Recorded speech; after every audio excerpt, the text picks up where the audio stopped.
our philosophy class, and this philosophy class will be based on the work that we did in our tarot class on Monday night. If you don't do the tarot class, it still, I hope, will be rather entertaining and fun to do.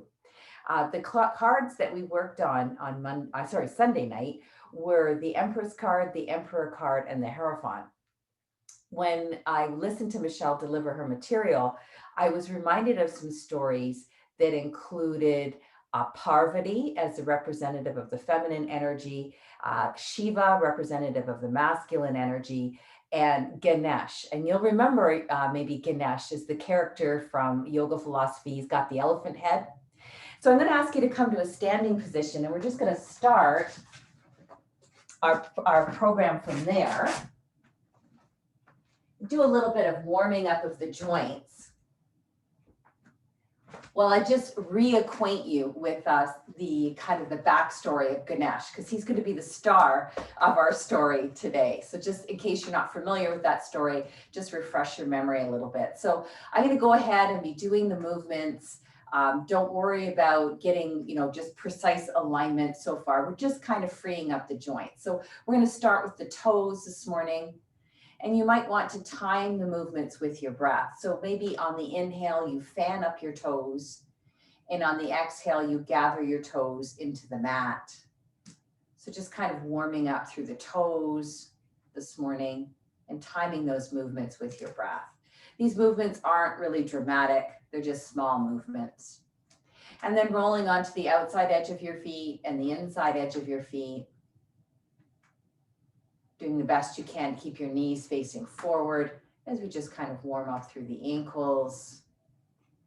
And then coming up onto the balls of the feet as you inhale, rocking back onto the heels as you exhale. Trying to make these movements slow and easy.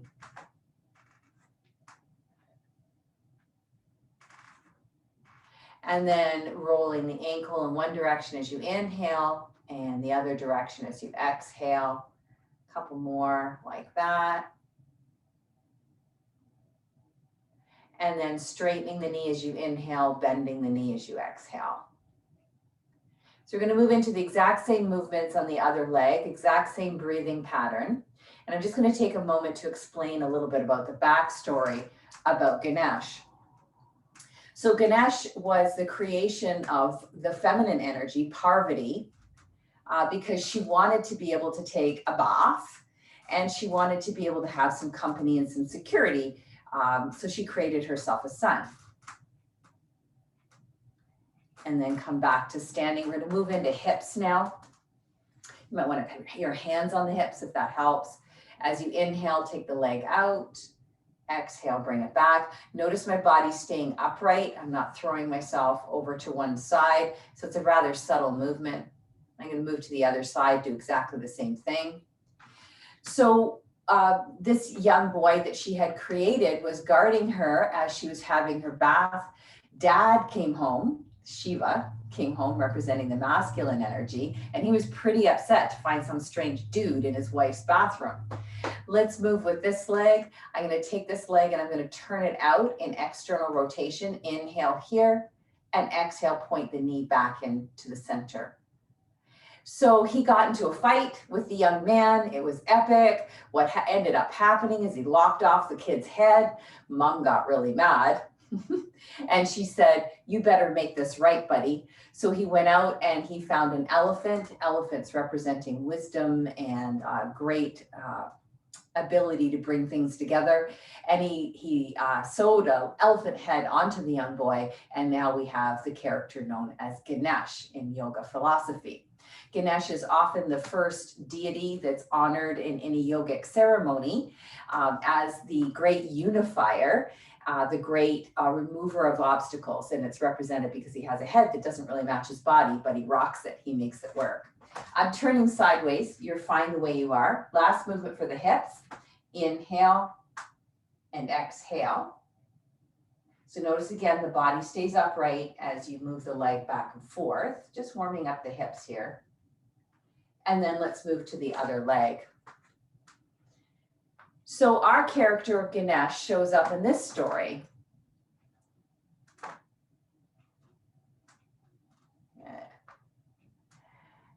And then let's find our mountain pose.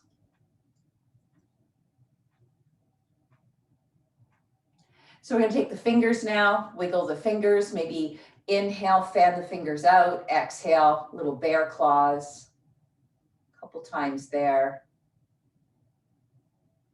And then as you inhale, roll the wrists in one direction, exhale, roll back. We'll try that again. Inhale, straighten the elbows out, exhale, bend the elbows. So this series of movements are something that I use in one way or another in my own practice every day. I'm turning backwards, apologize for the back, but I just want to show the shoulder blades here. As you inhale, shoulder blades come together, exhale, separate apart. Okay. And then one more breath like that, just kind of really moving the upper back around. And then again, from the side, this might show better. Inhale, arms draw back. Exhale, arms lift. Again, body stays upright. I'm not trying to do a back bend or change the shape of my spine. This is shoulder movement now.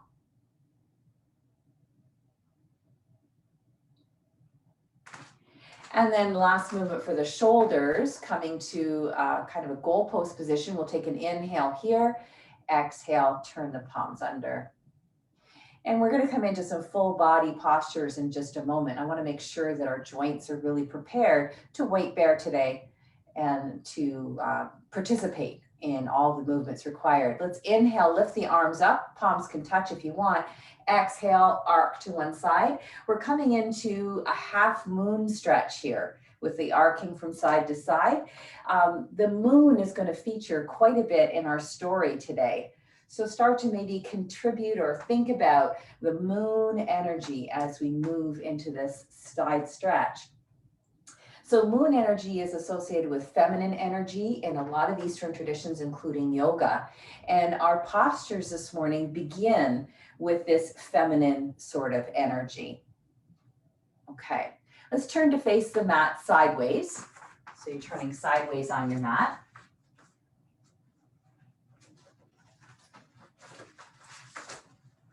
Take your feet a little distance apart. Turn your toes out. Oh, I've got somebody coming in. Just give me a quick second here. Turn your toes out. Test bend your knees to make sure that when you bend your knees, the angle of the knees goes in the same direction that your toes are pointing. So this is the kind of movement that we're going to be doing. And that we began our Sunday night programming talking about the Emperor's card and talking about feminine energy, talking about being pregnant with possibility. So this pose in yoga is called Devyasana, or goddess pose, and it really does help us connect to our creative potential. So we did this yesterday, if you were in the core class, using our hands. The hands are actually kind of moving in the same direction as the diaphragm and the pelvic floor. So that all ties into what we did yesterday in yoga. So this is what it looks like. On the inhale, so we come into the squat, we push the energy down. And so we're birthing something quite literally. And then as we exhale, we're lifting back up, lifting wisdom up. So you can try this. You don't have to make it a really deep knee bend. If the hand position isn't working for you, take another one that does work better. But what we're thinking about here is being pregnant with possibility, about birthing whatever creation needs to come out of us. So even if we were identifying as male gender, we still have things that we need to birth, right? And we still have feminine energy. So we're working with that energy now, bringing up on the exhales and birthing on the inhales. Now, obviously, if we were actually giving birth, that breath would be different, but thank goodness we don't actually have to do that right now. Let's take 2 more breaths. Keep moving like that. And I want to move into our story if I can, while you're just finishing that up. So Ganesh is the charming elephant-headed god adored by so many for his generous ways and clever antics, but he's also known for his wild infatuation with everything sweet. Okay, let's come back up. Take the feet maybe a little wider apart, bring the feet into a parallel position. He's often depicted with a bowl of sweets in his palm, and he's never far from ingesting that. Despite his love of sugary foods, he is a master of yoga, taking after his father Shiva. He knows how to balance indulgences and austerities, leaving him with a flexible, albeit rather pudgy figure. We're going to come into a little bit of side bending here. So I'll demonstrate the pose first. You can keep your feet parallel, or if this is terribly uncomfortable for you, let the toes come out again, as we did before. When you're ready, we're going to inhale. And as we exhale, bend one knee slightly and really lean over to the side. And then inhale, come back up to center, bend the other knee and lean over to the side. So if you need to turn your toes out slightly, that's fine. Keeping up with that movement. Now, on one of his exploits, Ganesh actually consumed so many sweet cakes that his belly was full to bursting. He decided it was time to head home and relax his stuffed belly, so he hopped on his trusty steed, which is a little rat. And because the rat is such a small vehicle, Ganesh has to practice extraordinary balance to keep his bulking frame on that erratic creature. Okay. So let's come back to the center. Make sure you've gone to each side an equal number of times. And let's take this leg and externally rotate the thigh. Now our toes are pointing towards the short edge of the mat and our knee is facing in that direction as well. Make any adjustments you need to on this back leg. Maybe step it forward or roll it in a little bit. Make sure that the knee bends easily without a lot of clicking and clunking, tracking in the same direction as the toes, just like you did in Devyasana pose, and doesn't go any further this way than the right over the ankle. Okay, so we've got ourselves set up for a little bit of a warrior flow. Let's inhale up from here, exhale into warrior two. Inhale, lift up, and exhale into your twisting warrior two. And then back to center and repeating that. So warrior two as you exhale the first time, pulling out as you inhale, and twisting warrior two as you exhale the second time in the series. Moving like that, one or two more flows. And what I thought we would pull out of this particular series is a focus on really that warrior energy as helping us really nurture our creative babies. So whatever it is that we were thinking about birthing when we studied the Empress card, or when you studied the whole idea of Devyasana, now we're bringing a lot of creative power, a lot of protective power to that creative baby. Let's come to center, take a breath or two, and maybe start to just reflect on the kinds of strength that you have, your gifts, your skill set, and how that's important to cultivate confidence in that so that you can bring forth what you've been gestating. And we all have, in yoga philosophy, there's a lot of creative energy that's thought of in this area of the body. We all have projects to birth. And COVID gives us extra challenges about how we're going to bring that out into the world. Maybe we learn new technology and the discipline we need to learn how to use Zoom. That's the warrior energy I'm talking about. Let's rotate this leg. We'll repeat warrior flow on the other side. So adjust your legs carefully. Part of our warrior commitment is to move intelligently and with awareness. It's not about bullying your body into a sexy posture in yoga. It's about that warrior energy understanding what's the most intelligent step for us next. So when you're ready, the movement is to inhale like that and exhale into your warrior two, and then pull out on the inhale, and then go ahead as you twist your warrior.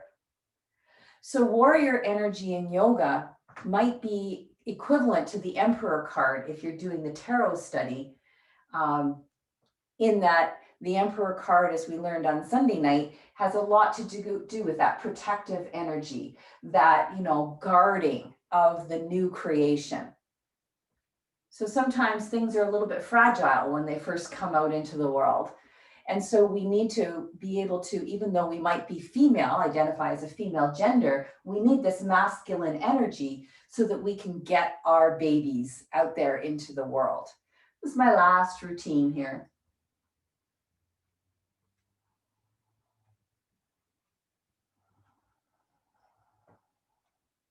Good. And then let's come back to a parallel footed position. We'll just pause for a quick second.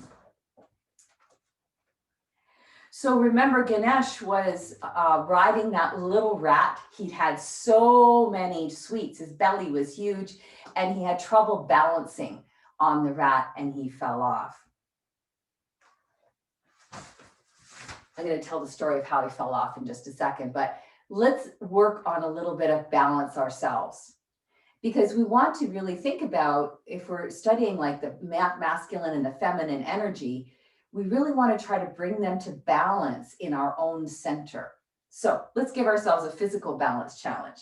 Let's turn this leg out. So we're moving that leg out again.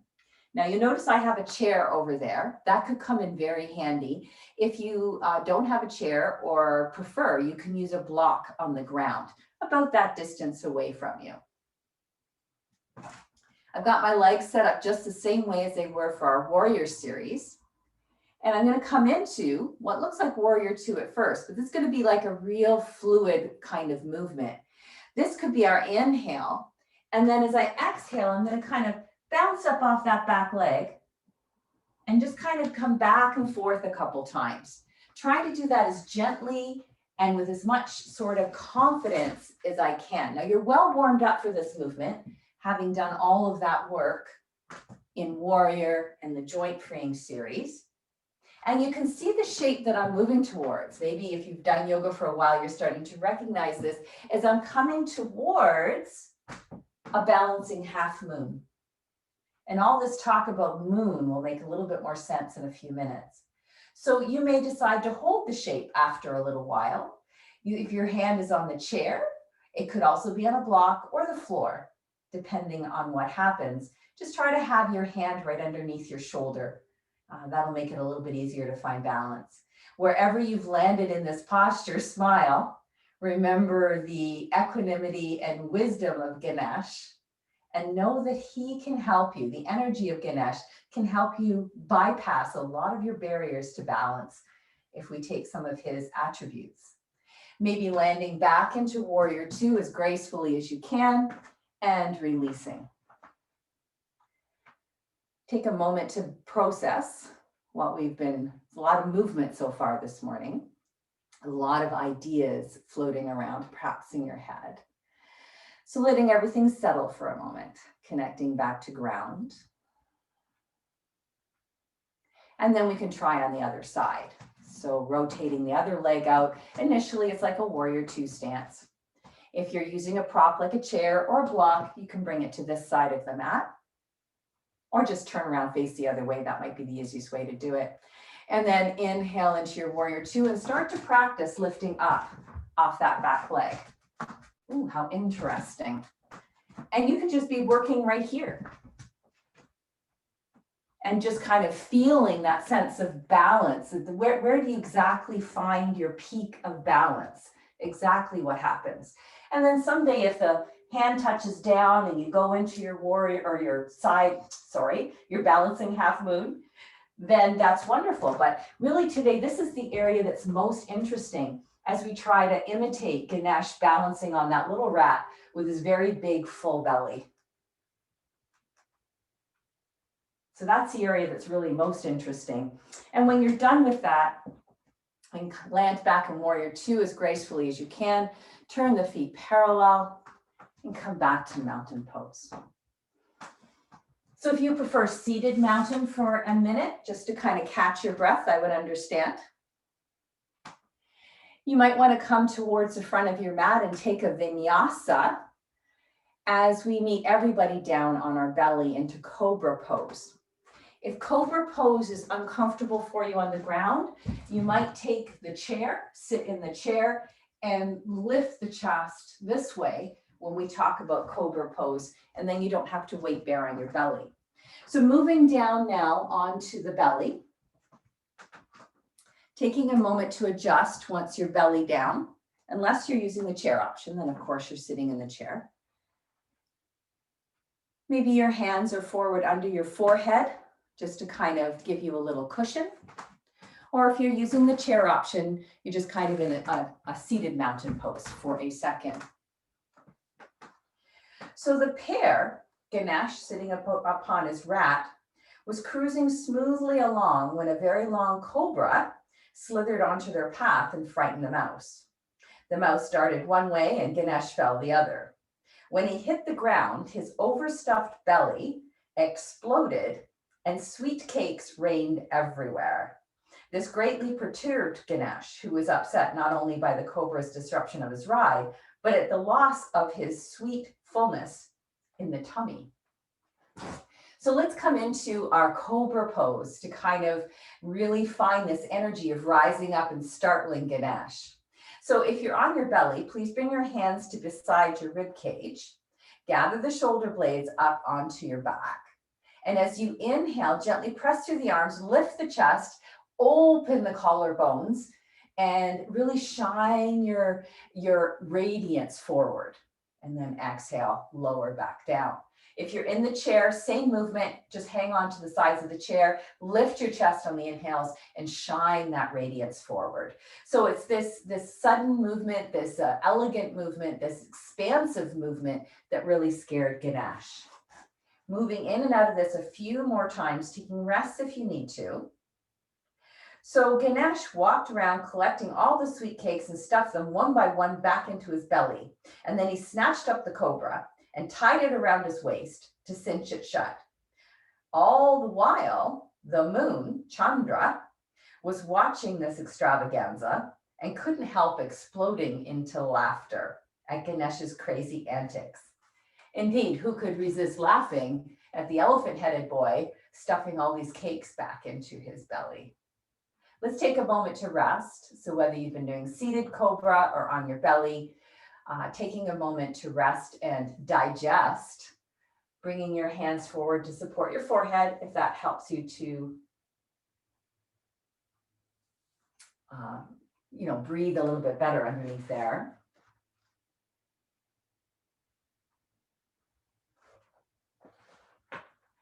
Okay, now while you're resting here, we'll go on with the story. Ganesh was very upset. He did not like being the object of the moon's laughter. And in a fit of anger, remember he is Shiva's son, he broke off his right tusk and hurled it at the moon. And pierced by the tusk, the light of the moon went out. And Ganesh cursed the moon so that it would never shine, leaving the earth continuously lit by the sun. So I thought at this point in class, it'd be interesting to look at things upside down or from a completely different perspective. If headstand is part of your normal practice, you're welcome to try headstand at this point. I'm also going to demonstrate an option at the wall in a half handstand, and you might want to try that. For my friends who think that both of those things sound very unhappy, let me just demonstrate a supported shoulder stand, which will still give us the idea of flipping things upside down. So for supported shoulder stand, we're on our backside. We take a blanket or a pillow and slide it underneath the sacrum so that our hips are a little bit cushioned, and then lift the legs. They don't have to be perfectly straight, but lift the legs. And this gives us a sense of being inverted in relationship to gravity.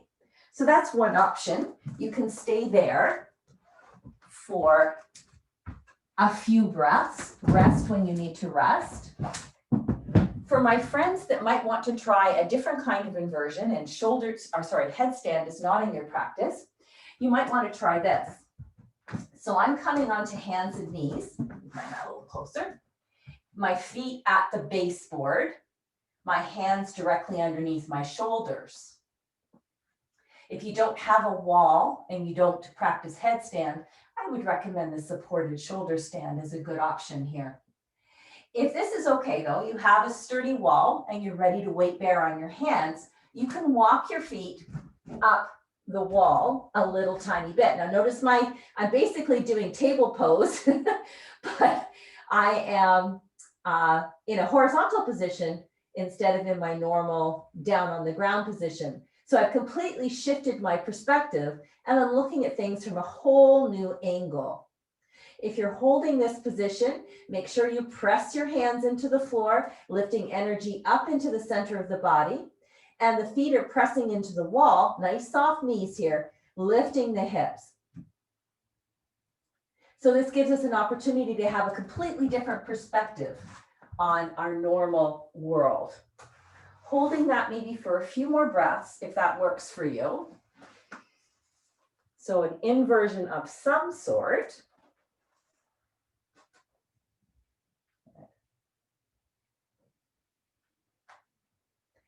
And then let's come down to a resting position. So if you're on your back, take the cushion out from underneath your hips and rest in constructed rest.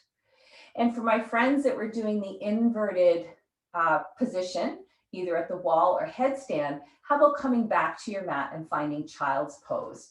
You may want to have some cushioning underneath your knees. That'll come in handy in a few minutes. So with no light, no dawn, no dusk, love was lost to the world. There was no place for romance. Men and gods alike became scorched and hopeless upon the hot earth. Ganesh was holed up in his palace when a group of gods came to him to appeal to him to allow the moon to shine once more.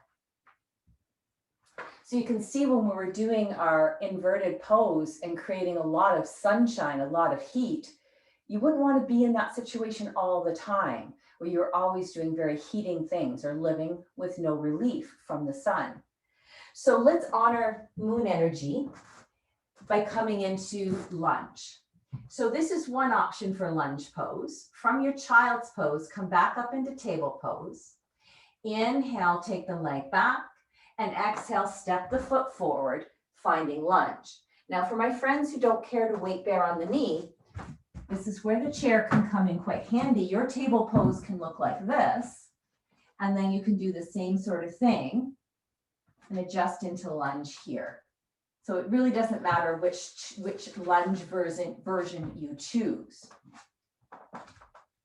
And then let's have a little bit of movement while we're in lunge. I'm just going to flip around so I can see you a bit better. You're good right where you are. When you're ready, let's inhale, take the arms out, lift up. And as you exhale, take a gentle twist towards your forward leg. And then inhale, lift up.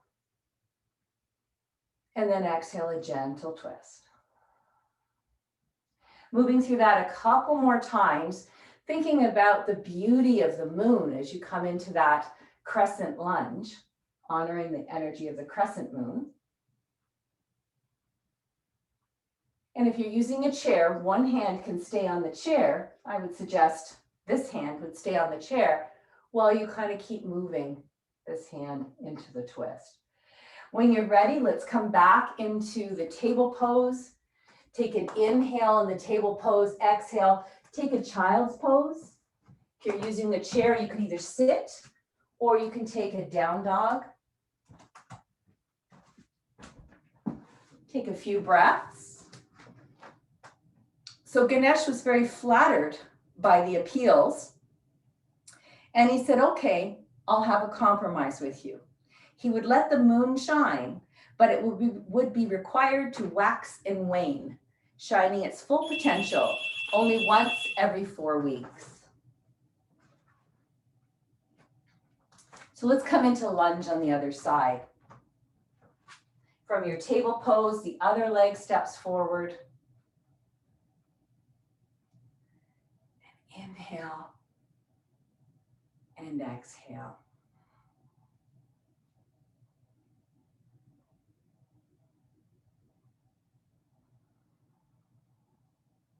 So thinking about the waxing and the waning of the moon energy.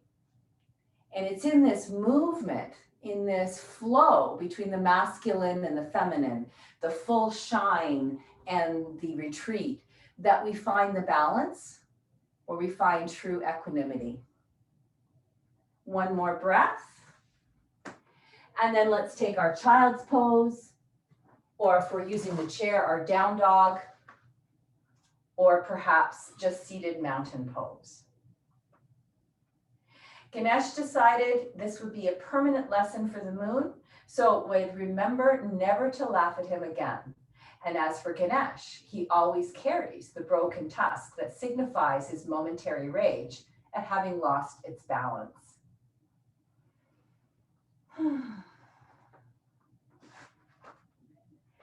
You may find that you want to grab a tie or a yoga strap, or just got this that will do for me today as we come into cow face pose.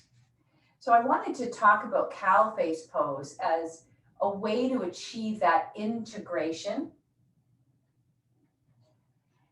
When we studied the cards on Sunday night, we talked about how the Empress energy, the Emperor energy, kind of all come together, and there's a sense of completion at some point. We need to integrate that energy. So cow face pose could be an excellent way to kind of feel that in our own bodies. So I'm going to demonstrate the traditional view of the posture, and then if you look at this and you say, nah, that doesn't look like it's going to happen for me, let me show you a chair version that might work better for you. So having your tie close by, from our table pose, I'm going to step the right leg forward and cross it over the left leg. So the two knees are nested into each other, opening the feet wide apart behind you. See if you can sit back in between the feet. Now, this is where a lot of us run into the barriers because our knees or our hip joints do not like this movement. So don't worry, I'm going to show you something different in just a second. And then we're going to take the right arm, bring it behind the back, reach it up behind your back, see if you can grab a hold of whatever prop that you were able to get a hold of, the tie or strap. The other arm lifts right up, and we join the hands by using the tie. Now, if you can join 4 fingers to the other 4 fingers, then you're making the true Ganesh mudra, and you don't need the strap, but my limbs don't work like that. So this is one option. Now, let me show you what to do if that doesn't work. You grab your chair. You'll still need your strap and tie perhaps, but this just makes everything so much more comfortable. And you can hold this for a little while we really get into the energy of the pose. So we're still going to have the right leg on top of the left leg, crossing the legs. And we'll still take the right arm around behind and use the strap to make that connection between the hands. So I'm going to stay in this pose. It just makes it a lot easier for me to kind of think. So what we've done is we've intertwined the right and left sides of our body. At the same time, we've tried to find a balance and equanimity along the central channel of the body in Gomukhasana. See if you can find some comfortable breath as you hold this posture. And focus, if you can, on elongating the spine. Even in this kind of woven position with your limbs, can you elongate the spine? As you take a couple more breaths,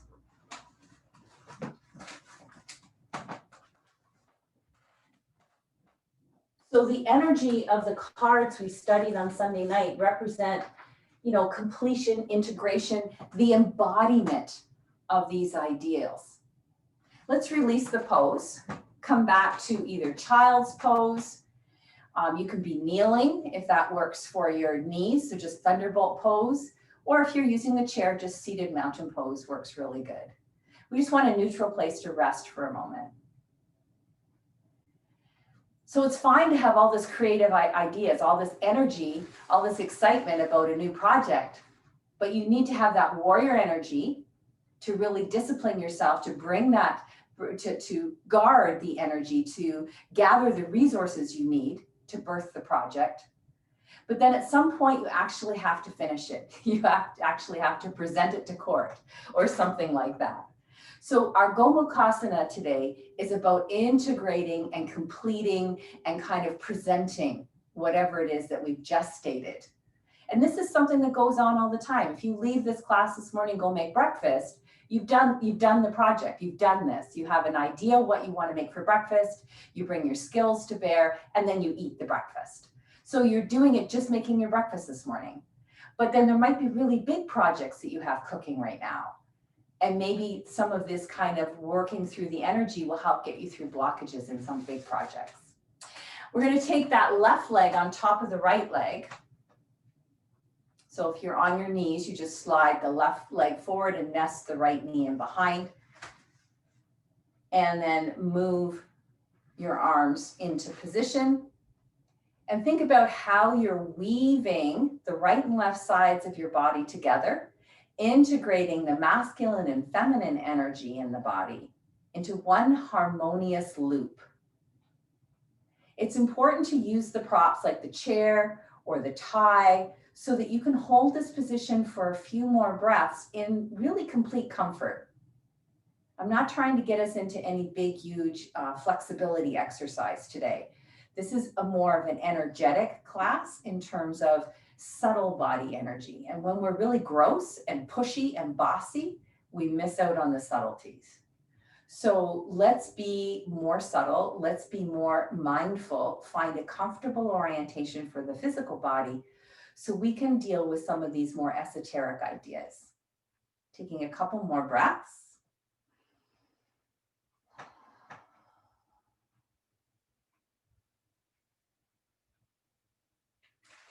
And then we can release and come back into a neutral pose, which might be seated mountain pose, or it might be child's pose, or thunderbolt pose.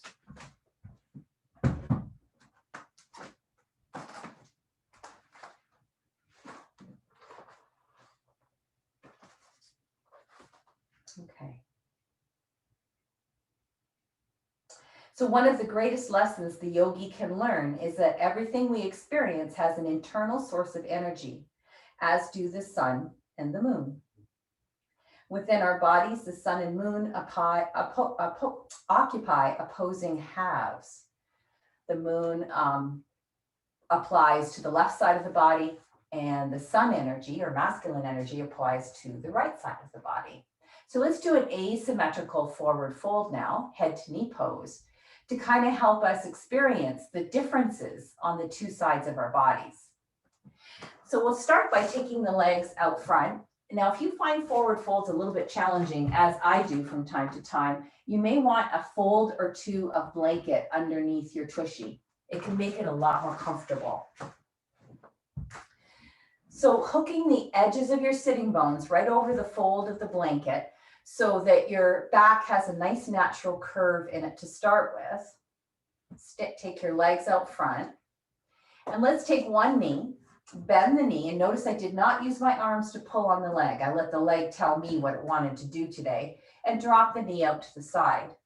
Know that if your hip or knee is stiff today, a little prop under the knee is just fine. So if that's an issue, know that that's available.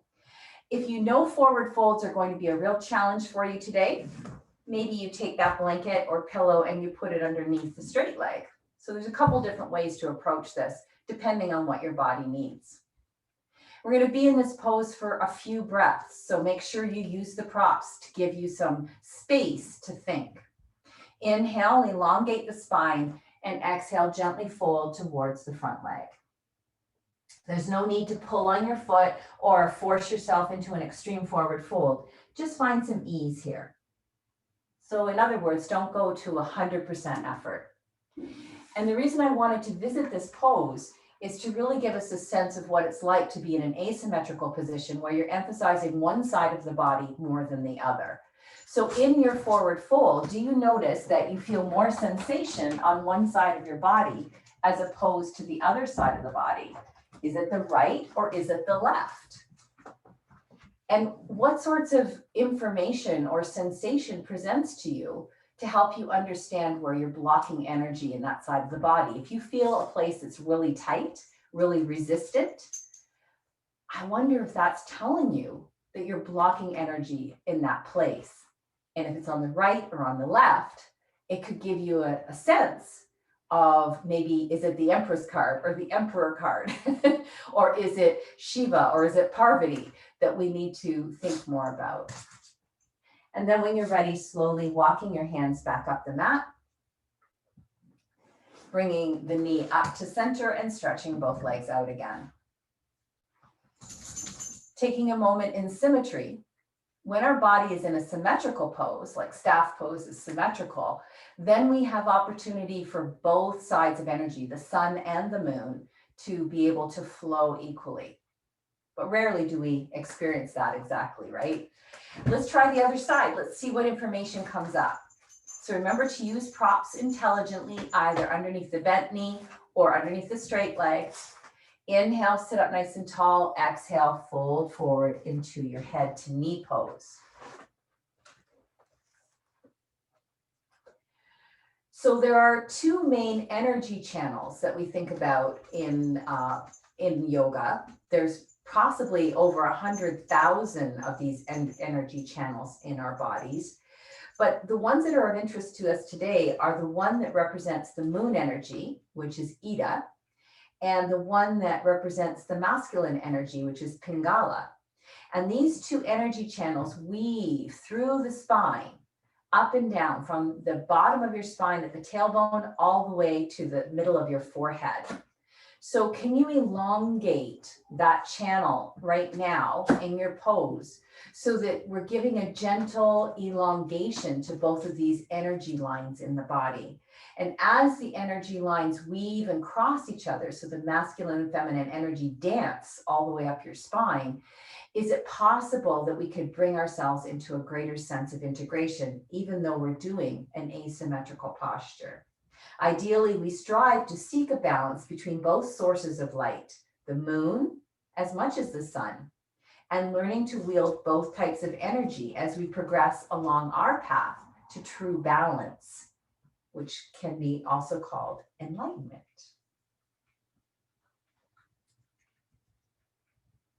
Okay, and then coming up from this, when you're ready, lifting your knee, straightening your leg, and again, finding symmetry for a moment to integrate these concepts as best as we can.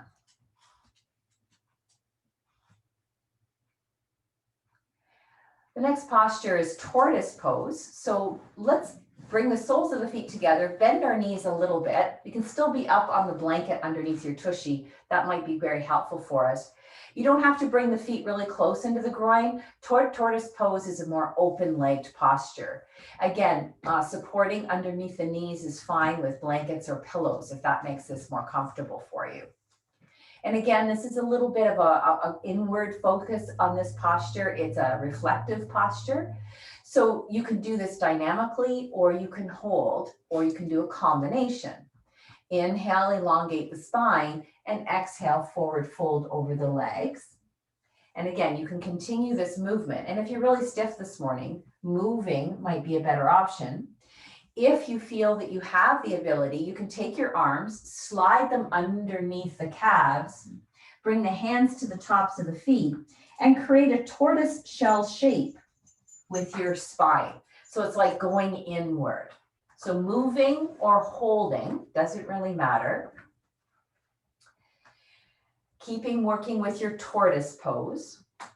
Ganesh may have taught the moon a lesson, but the real lesson here is that steeped only in sunshine, all love is lost from the world. There is no softness. There's no shadow to define the landscape of our heart.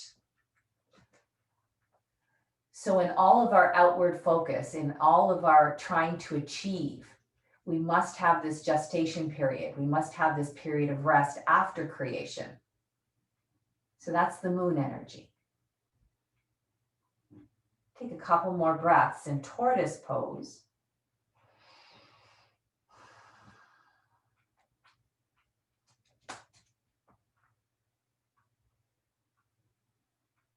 And then using your hands to help you come back up. If you've been holding the pose, we're going to come down onto our backs. So I'm going to use my blanket to cushion my spine. Natalie thinks I put the blanket down just for her, a special girl. And make your way down into a supine position, taking your time. Place your feet on the floor. And you can widen the feet out apart from each other if that's more comfortable. The feet wider apart in a supine twist make it more for the hips. Feet closer together make the twist more up into the spine itself. So if you're really tight in the low back, in the upper back today, take your feet wider apart. Work on the hips first, and the back will probably unwind in time. But if you're feeling really loosey-goosey in your back, you can go ahead and keep your legs closer together. We'll start with a dynamic twist, inhaling with the knees center. Exhale, drop them over to one side, and move back and forth a couple times at the pace of your own breath. After we've warmed up a few rounds to each side, then we can keep the legs facing one way. And I would suggest dropping them to the right and holding there for your first hold. If it's very uncomfortable to hold your legs in this position, continuing to rock back and forth, not worrying about holding on one side. So our legs might be dropped to the right. We might be holding now. Without dawn or dusk, there is no halfway point in which to steal away during those wee hours of perfect balance between night and day. And we're using our twist pose here to help us find that balance between sun and moon. Supine twists are thought to be very neutralizing poses. Twists will activate glands and organs in the middle part of your body and help you to move things through, digest, for example. But because we're supine, we also bring that moon energy. We also bring that quietude. So see if you can find how relaxing, and yet it makes you feel alert too. It's a beautiful balance in a supine twist when we find just the right spice. When you're ready to move to the other side, you can bring your knees back up to center. And then exhale, drop them to the other side. And if you've chosen to continue moving, that's fine too. Or maybe you're stretching your legs out for a mini shavasana. Any of those options work really well for this. So Ganesh's exploits taught us that we really need that balance. We need that balance of masculine and feminine, of creative excitement energy and disciplined production energy. We need the inward focus, and then we need to get out and show what we've got. And it's in the dance of those two energies that we actually become productive and we express our true potential. In yogic philosophy, we talk about that as the Dharma. The reason that we were incarnated, the reason that we're here is to find that balance and show the world our true gifts. So this is the dance. We've been going through it this morning. Okay. Please lift your knees back up to center. And one at a time, lift your feet from the floor so your hands can just touch your knees. Inhale, arms are straight, knees are away a little bit. And as you exhale, draw the knees in, elbows bent. Inhale, extending, and exhale, drawing in. Try to slow down your breath as much as you can. It's a real challenge sometimes. So within our yoga practice, we learn the truth of that age-old wisdom. As above, so below. As without, so within. With the sun and moon in the sky, so with those in our heart.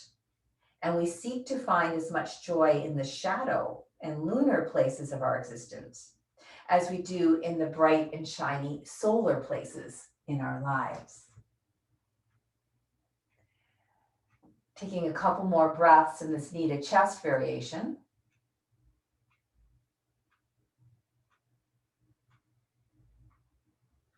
And then let's stretch out into Shavasana. So perhaps you would like to have some props to support you in your Shavasana this morning, and that's fine. The greater connection to earth that we can create as we come to rest, the more productive our work will be. Earth is also cooling, lunar type energy.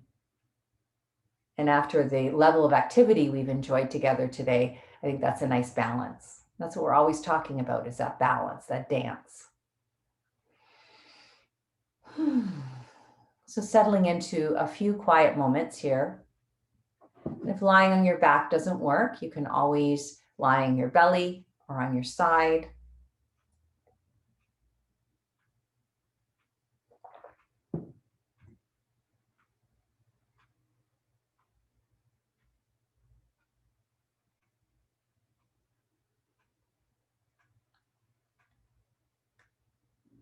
And in Shavasana, we attempt to release all movement. And as I said, release the weight of your bones towards the earth.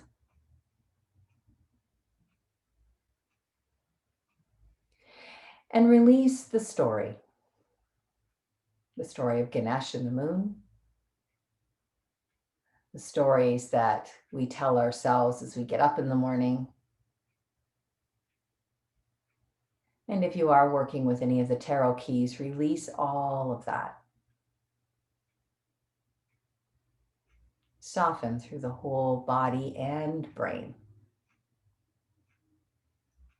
And simply feel the ground. Notice the places in your body that connect with earth. And soften to open a portal between your body and the energy of the earth.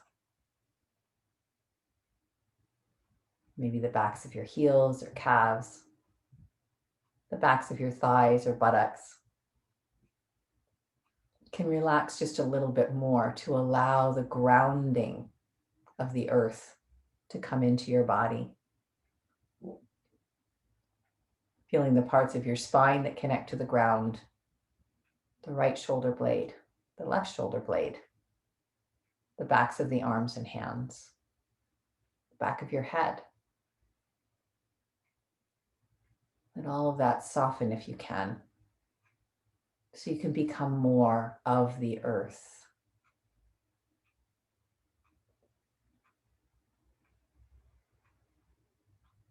Take rest. As with the moon, who rests for, 3 days every month, every cycle, we learn from that. We learn the need of rest.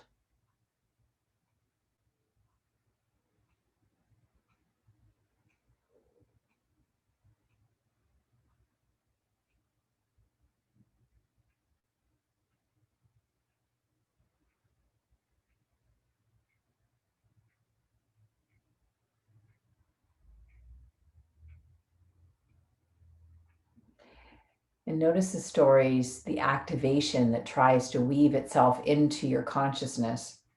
You should be doing this. Got to get on that. And recognize that for the solar energy that it is, the impetus to get things done.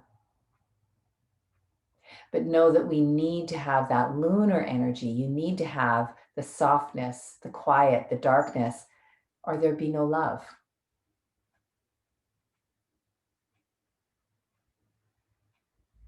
And it's in that quiet, in that darkness, in that compassionate place that our true creativity is born.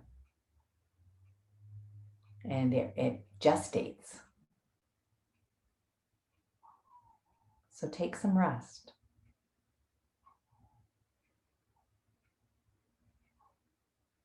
Go to ground. Land onto the earth. Plant yourself deeply. And rest.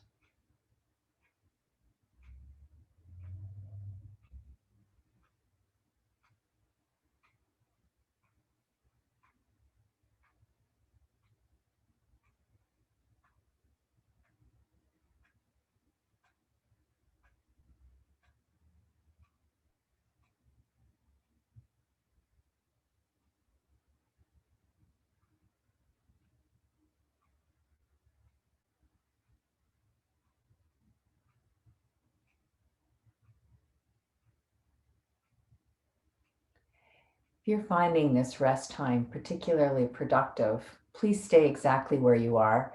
I have just a couple more minutes. I wanted to share something with you, but you can listen right from where you are. You don't have to sit up. But if you're the kind of person that enjoys making a little bit of sound, this can be a wonderful way to get in touch with our deeper creative energies and to use sound as a way to really liberate this moon sort of energy in the body. Culturally, our society is more solar focused. It's more masculine energy out there. So sometimes in our yoga practice, we have to weight it a little bit more towards the lunar energy or feminine energy in order to get that balance. So making some sound can be a way to help balance that. So if you would like to gently lift yourself to a seated position, otherwise you can just be on your back and listen if you want, and you'll get many of the same benefits. I thought we could do just a quick little repetition of a particular chant. We've been talking today about using masculine and feminine energy in a dance in order to birth something, in order to create something. And this could be as simple as making your breakfast later, or a larger project, or even your life's desire, your life's work. And so one chant that we could think about using to kind of further our sort of project, to further our work, is Om Mani Padme Hung. So I'll say that again. We'll maybe repeat it together a few times, but just to explain, you know, the word Om, it's kind of like the universal energy. What started the universe came from the vibration of Om in yoga philosophy. So if we use Om, we're birthing, we're creating, we're moving our lives along. Mani is mind. It's the Buddhi mind in particular, which means our highest level of intellect, our highest and most compassionate, most developed mind. Padme is the lotus. Padmasana is lotus pose. So Padme is the lotus. And hung is kind of like a polish or glow or radiance. So the chant loosely translates to, in all that I create, can I please bring this wonderful radiance and glow, polished like the lotus flower. The lotus flower in yoga philosophy, very revered for its ability to bloom in very muddy waters. So this is probably one of the most universally chanted chants. It's big in Buddhism. And when we're chanting it, if you choose to follow along with me, you can kind of think about how you're trying to bring this energy up, whatever you've been cooking down there, whatever's been bubbling away and you really want to see it come to fruition. This is going to help to bring it along the birthing channel, shall we say. So in radiance and in compassion and in glowing, wonderful spiritual reality. So it's a simple little tune. Follow along. I'll do just a few repetitions. We'll know when it's right. I keep my eyes closed when I chant so I can feel the energy a little bit more. I'm inhaling now.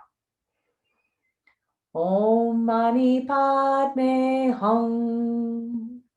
Om Mani Padme Hum. Om Mani Padme Hum. Om Mani Padme Hum. Om Mani Padme Hum. Om Mani Padme Hum. Om Mani Padme Hum. Om Mani Padme Hum. Om Mani Padme Hum.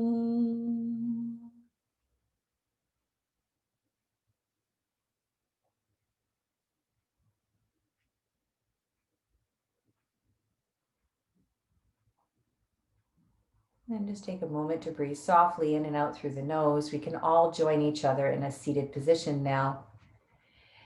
Observe the nostrils and do the best you can to breathe evenly through both sides, the right and the left side of your nostrils. If that's not happening, don't worry, but set the intention that you would like the breath to be even through both halves of your nostrils. Just take a few slow, gentle breaths.